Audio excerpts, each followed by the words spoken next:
Dostlar, söz deyirəm.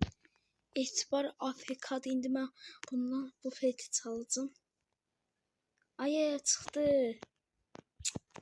Ay sən eləyəcəksən ki. Ay yenə girdi. Gözləyim. Çalacağım o feti.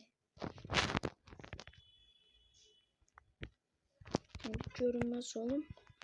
Bunu çalacağım ha. Aralarında en çok olan şey budur. Bunu çalacağım etibardan.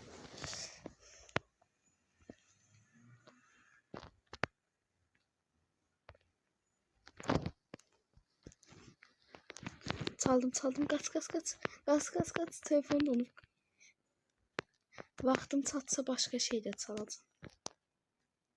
İkinci mərtəbə.